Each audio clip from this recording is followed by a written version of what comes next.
So I woke up today thinking that I wanted to, like, literally the first thing I thought when I woke up, I was laying in bed, groggy eyed, and I was thinking, I want to, like, I just had a rant. Like, so that's kind of what I've been doing is just filming my random musings and seeing what comes from it. Um, basically what I thought was I was just thinking about what a horribly bad romantic match ENTP men and INFJ women seem to be. Like, I'm talking about from personal experience, from knowing a lot of INFJs, from dating INFJs. I just think it is a god awful, absolutely horrible match. Theoretically, I think it's a good match. I have a post on Typology Central about, this is probably from 2009, about why I think it's such a good match. And, like, it's something about why it's hands down the best dynamic or something. I think it has like 300,000 views at this point. But I think it's complete bullshit. Like, I made that post to try to meet some INFJ chicks because I was like, that seems like a good idea. Let's try this out. And like everything that I wrote, I believe is true. Like, I think, all the hype theoretically is factual, but I think in reality, I don't think it comes into play. And I'm going to tell you why. And this is specifically to INFJ females and ENTP males. I think that our culture and society really reinforces the female flaws, or the flaws of an INFJ in the females and the flaws of an ENTP in the males. Now, my absolute best friend in the world is an INFJ. Solid as shit. Like, I absolutely love him. He's one of the best people I've ever met. I have two very, very close INFJ friends. I talked to both of them today. They're both amazing friends. I think they make really good friends. They make horrible romantic partners, but I think they make really good friends. My experience with INFJs has been the same. I find that there's a lot of communication issues. I don't feel particularly safe with INFJs. And, I'll pepper this. I don't want to, like, pepper it with some nice things. Like, I'm trying to make a bunch of insults and then say some nice things. I think all of the types have problems. I can make a video on any type, including my own, and, talk about all the flaws and all the issues and all the problems we have. I have no problems admitting my own issues, but, obviously I'm just speaking about specifically why I think INFJs are a bad match for ENTPs and vice versa. I don't think it's good for either. And, well, I think it could be like a little bit of a fun or entertaining dynamic. For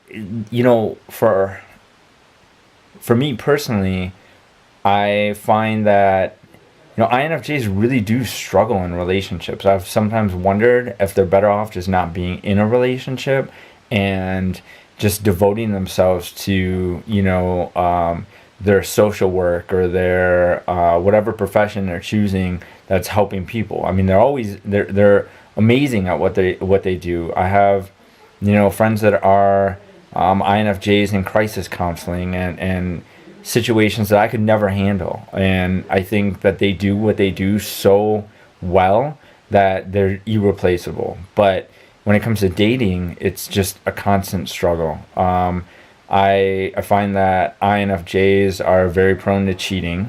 There's going to be a little bit of outcry. I'm sure people will say, no, no, no, no, no way. INFJ would never cheat. But, it seems like there's a large percentage of the thought process of INFJs that's justifying behavior. And I don't think that they think it's cheating. I think their partners think it's cheating.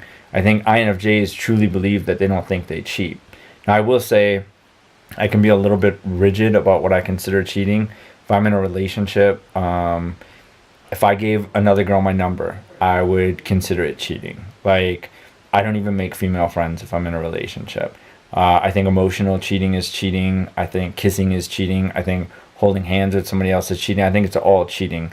Of course, there's degrees of what's worse.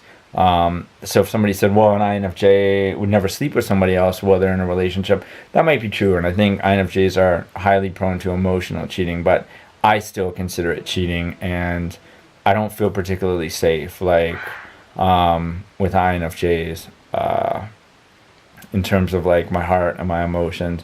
I also think INFJs value being nice over being kind. I think they really, really struggle. I know a lot of the INFJs that I've been friends with have stayed in relationships for extended amounts of time, because they don't want to hurt the other person. And so instead of being kind and leaving and letting the person move on, they stay in the relationship. And I mean, I understand that it's a self thing. I understand that they're doing it for selfish reasons because they don't want to cause hurt, but it's not the kind thing to do. So I've struggled with that. I also have found that with my very direct and analytical and blunt speech, I have a lot of conversations with INFJs where it's like the what I've said has been converted to what they felt, and then there's this gigantic misunderstanding, and ultimately they end up saying something like, "Well, you basically said," or "You inferred," and I don't basically say, and I don't infer. I say what I want to say. I speak very intentionally. And so it drives me a little crazy. And just to give like a basic example is like if I state an observation, if I just say, "Oh, you're slender," if an INFJ is self-conscious about their size, they might think I'm saying they don't eat enough, or they might think I'm saying they look sickly or something like that. Whereas I'm actually just stating an observation, and I've come to no conclusion because of it. I'm just stating an observation. I noticed that a lot in the relationships I've had with INFJs that haven't gone well. There's a lot of me really censoring and curbing myself. How long do I have on this video? All right, like 3 minutes. So anyways, there's just a lot of like censoring myself, and that gets to be very, very frustrating. I don't think it's fun for the INFJ. I mean, I can only give my perspective. I don't think it's fun to feel like you're being attacked, even if that's not what I'm doing. I understand that the INFJ feels defensive and feels like they're being attacked, but it makes for a really difficult dynamic. It makes for a lot of it wasted energy. For me being a pretty dominant male in general, I've also noticed that the INFJ women I've dated, it's like they struggle to lead, they struggle to follow, and I don't do well with that. I don't mind following a leader, and I don't mind leading a follower, but I can't do the situation. It's like the INFJ doesn't have enough self to give any of the self. Like, they don't have enough self-confidence to give any of that power to another person, or any of that control to another person.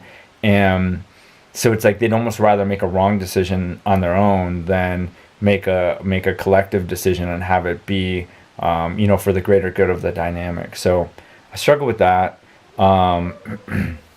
And lastly, just to kind of touch on what I was talking about with society kind of reinforcing the gender stuff. INFJ women, like, women are taught to be sensitive, and it's if they cry and they're emotional or whatever, if they overreact to something in a woman, it's not, it's socially it's acceptable, or culturally it's acceptable, whereas a man, people are a little bit more like, "Oh, suck it up, suck it up, suck it up." So I think some of that stuff gets addressed in, I don't know if I can say a healthy way for the males, but it's the same with the ENTPs. I think us ENTP males, I think the females actually are quite a bit more mature than the males, because society reinforces our harshness and our bluntness. If you get on Facebook and you look at an ENTP group, it's like comment after comment after comment after comment of just trying to one up each other with outlandish crap. And for better or worse, like, you don't typically see the girls, the female ENTPs doing that. It's like, that stuff's been kind of like, because of the social or societal expectations, it's kind of, they're just a little softer, and I think they get in touch with their FE earlier, and they're more sensitive, and I think just in general well-rounded. So I guess those are my thoughts. Yeah, I think I have like 30 seconds to go, and it's going to shut me off. I'll check back in 30 seconds. But I'm not going to watch this video. I have no clue, like, if this shit is going to be good or if it's going to be complete crap. It's just my thoughts for today, and I needed to get them out of my head. So that's what's up. Peace out.